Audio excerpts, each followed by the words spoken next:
در دوره سفر کاری پرزیدنت جمهوری تاجیکستان محترم امامعلی رحمان به ناحیه واسه با اشتراک جانشین وزیر معارف و علم جمهوری تاجیکستان، جانشین رئیس ولایت ختلان، سردار ریاست معارف ولایت و مسئولان ناحیه در دهه گلفشان دهات گلستان مؤسسه تاسیسات میانه عمومی رقم 74 مورد استفاده قرار داده شد.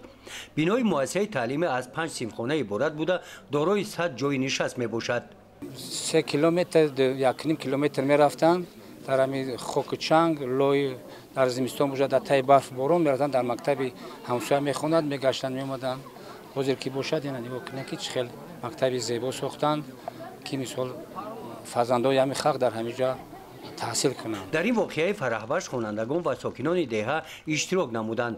در حضور آنها نماینده وزارت معارف و علم جمهوری و جانشین رئیس ولایت قید نمودند که جواباً به این غمخوری دولت باید والدان نسل نورس را در روحیه وطن‌دوستی علم آموزی تربیت نمایند که در آینده نامبردار پدر و مادر و تاجیکستان عزیز به پایه رسند. ای فرزندان ما 5 نفر اینجا میخونن.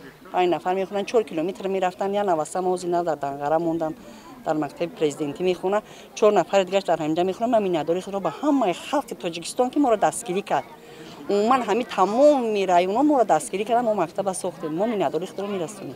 در این روز جانشین رئیس ولایت در دهه جوانی دهاتی به نام عبدی عوضوف با وضع مؤسسه‌های اجتماعی کلوب دهاتی و کتابخانه دهاتی شناس گردیده و متصدیان ساحه دستور و سپارش‌های مشخص دادند.